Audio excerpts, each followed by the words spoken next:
হচ্ছে আমি Mohammad Shakhawat Hossain, nursing instructor সাইডে। আচ্ছা, বর্তমান বিশ্ব কয়েকটা যুদ্ধের মধ্যে দিয়ে যাচ্ছে, তাই না? দুইটা বড় বড় যুদ্ধের মধ্যে দিয়ে আমাদের বর্তমান বিশ্বটা রান করছে। একটা হচ্ছে আমাদের ফিলিস্তিন ইসরায়েল যুদ্ধ, আর একটা হচ্ছে আমাদের রাশিয়া এবং ইউক্রেন যুদ্ধ, তাই না? আচ্ছা, এটা হচ্ছে 2024 সালের ঘটনা।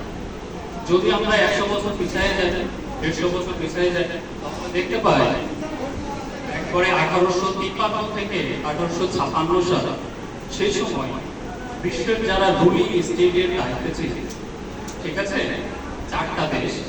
তখন বলা হয় অটোমান সাম্রাজ্য, একটাকে বলা হয় থাকে রাশিয়ান সাম্রাজ্য, একটাকে বলা হয় ফ্রান্স, আর একটা হচ্ছে ব্রিটেন। এই চারটা দেশ একটা যুদ্ধে লিপ্ত হয়ে পড়ে। সেই যুদ্ধ যেখানে লিপ্ত হয়ে পড়ে সেই জায়গাটার নাম হচ্ছে ক্রিমিয়া। কি নাম? ক্রিমিয়া। বর্তমান ইউক্রেন যেখানে আছে সেই ইউক্রেনের একটা শহর ছিল সেই সময় ক্রিমিয়া।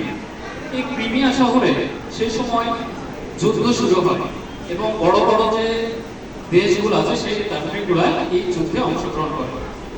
এক পর্যায়ে দেখা যায় এখানে হাজার হাজার লাখ লাখ সৈনিক মারা যেতে থাকে। বুঝা গেছে? লাখ লাখ সৈনিক মারা যেতে থাকে। এই অবস্থা পরিলক্ষিত করে তৎকালীন একজন মহিয়সী নারী, প্রায় 34-35 বছরের একটা মধ্যবয়স্কা মহিয়সী নারী এই জিনিসটা দেখে ব্যথিত হন। সেই জিনিসটা তিনি উপলব্ধি করেন যে এই জিনিসগুলো সৈন্যগুলো যে মারা যাচ্ছে এই অবহেলায় অযত্নে, তাদেরকে আমাদের কিছু সেবা করা দরকার। তিনি কি করলেন? তিনি 38 জন মধ্যবয়স্কা তার সমমান নারীদের জোগাড় করলেন। করার পরে তিনি তাদেরকে প্রশিক্ষিত করলেন। করার পরে সেই ক্রিমিয়া যে জায়গাতে যুদ্ধ হচ্ছিল সেই জায়গাতে তিনি গেলেন। যাওয়ার পরে তিনি সেখানে কি করলেন? তিনি ছিলেন একজন পরিসংখ্যানবিদ, একজন হচ্ছে সমাজ সংস্কারক, এমন একজন নারী। তিনি সেখানে গেলেন। যাওয়ার পরে দেখলেন যে ম্যাক্সিমাম যেসব সৈনিকগুলো মারা যাচ্ছে তাদের ম্যাক্সিমাম কারণগুলো ছিল অযত্ন এবং অবহেলা। ঠিক আছে, দেখা যাচ্ছে 4 জন সৈনিক যদি সেখানে আহত হতো তার মধ্যে 3 জন সৈনিক সেখানে মারা যাবে। তিনি সেখানে কি করলেন? অনেক ভাবতে চিনতে শুরু করলেন। এক পর্যায়ে তিনি একটা স্ট্যাটিস্টিকে একটা মেজর পার্ট আবিষ্কার করলেন, যেটাকে বলা হয় পোলার এরিয়া ডায়াগ্রাম। পোলার এরিয়া ডায়াগ্রাম, যেখানে পরবর্তীতে পাই চার্টের জন্ম হয়েছে। এই পোলার এরিয়া ডায়াগ্রামের মাধ্যমে সে ক্যালকুলেশন করে সেটি বের করলেন যে কিভাবে আসলে মৃত্যু হারটা কমানো যায়। তিনি মৃত্যু হার কমানোর জন্য এই পোলার ডায়াগ্রাম ব্যবহার করলেন। শুধুমাত্র একটা জিনিসের উপর ফোকাস করে তিনি মৃত্যু হারটাকে 25% নামিয়ে আসতে সক্ষম হয়েছিলেন। সেই জিনিসটা হচ্ছে স্যানিটেশন। শুধুমাত্র একটা রোগীর স্যানিটেশন ব্যবস্থাটা, একটা কেয়ারিং এর ব্যবস্থাটা, একটা রোগী থেকে আরেকটা রোগীর সেপারেশনের ব্যবস্থা, আর প্রপার ডায়েটের ব্যবস্থা, প্রপার মেডিকেশনের ব্যবস্থা, এই ব্যবস্থাটা করে রোগীর যে মৃত্যু হারটা ছিল, যেখানে আগে 4 জনের 3 জন লোক মারা যাইতো, সেনাবাহিনী মারা যাইতো, পরবর্তীতে গেলে 4 জনের 1 জন মানুষ সেখানে মারা যাচ্ছে। এই বিষয়টা তিনি তখন করতে লাগলেন এবং রাত দিন 24 ঘন্টা তিনি সেবা করতে লাগলেন। যখন রাত হইতো তিনি কি করতেন? তিনি একটা হচ্ছে হাতে মশাল নিয়ে সেনাবাহিনীর কাছে যেতেন। যাওয়ার পরে তিনি সেখানে সেবা দিতেন। তারপরে তখন এই অবস্থা যখন চলতে থাকলো, তখন ওখানকার যারা লোকজন ছিল তাকে বললো যে দেখো এই একটা লেডি আছে, লেডি উইথ দ্য ল্যাম্প।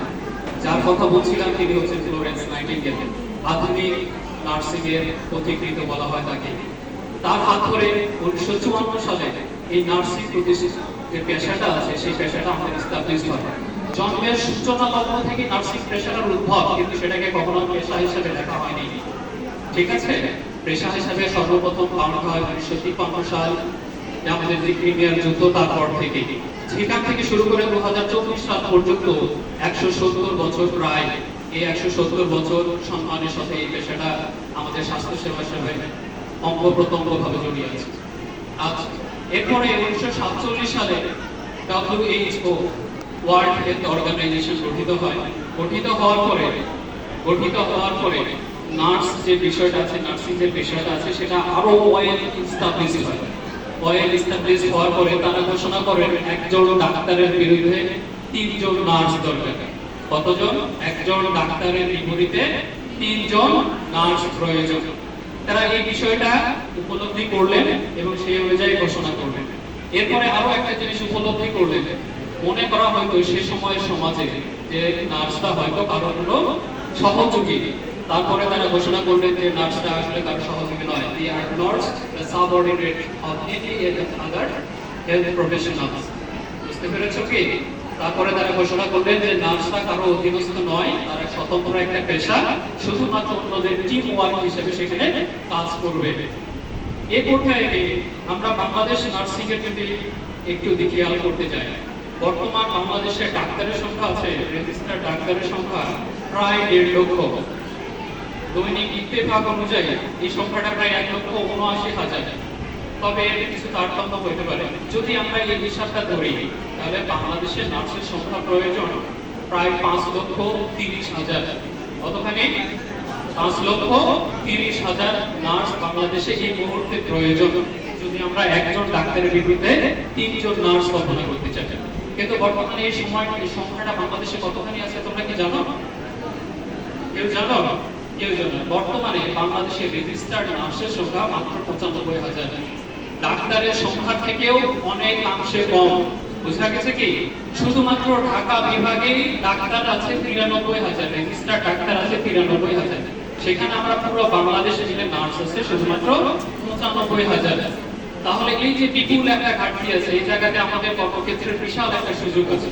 সেই সুযোগটাকে যদি আমরা কাজে লাগাতে চাই, তাহলে আমাদের কোয়ালিটি ডেভেলপমেন্ট করতে হবে, নট কোয়ান্টিটি।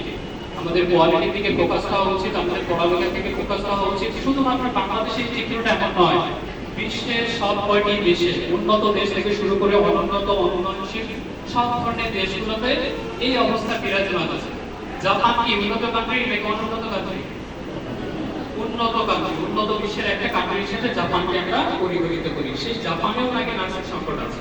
সেই জাপান বাংলাদেশে নার্সিং কোন প্রতিষ্ঠান কি করছে? প্রতিষ্ঠা করছে, যাতে বাংলাদেশ থেকে তারা নার্স দিতে পারে। এবং তারা ঘোষণা দিয়েছে বাংলাদেশ থেকে তারা অদূর ভবিষ্যতে 10,000 জন ফার্স্ট ক্লাস সিটিজেন দিয়ে বাংলাদেশ থেকে নার্স দিয়ে যাবে। তাহলে এই নার্স যখন যাবে, তাদেরকে কি অবশ্যই কি হতে হবে? কোয়ালিটিফুল হতে হবে না? তাহলে কোয়ালিটিফুল যদি নিজেদেরকে তৈরি করতে হয়, তাহলে অবশ্যই নিজেদেরকে পড়াশোনায় নিমগ্ন করতে হবে। আচ্ছা, সবার জন্য শুভকামনা থাকলো। তোমাদের পথ চলায় আমরা তোমাদের সঙ্গী। আমরা 20 জন টিচার আছি তোমাদের পথ প্রদর্শক হিসেবে। তার সাথে আমাদের অফিস স্টাফরা আছে, সবাই তোমাদের সহযোগী হিসেবে কাজ করবে। তোমাদের যে কোনো প্রয়োজনে তোমরা আমাদের কাছে আসবে, আমাদের থেকে যতখানি ইনপুট নেওয়ার প্রয়োজন তোমরা ততখানি আমাদের থেকে নিতে পারবে। তোমাদের জন্য সবার জন্য শুভকামনা রেখে এখানে আমার কথা শেষ হলো।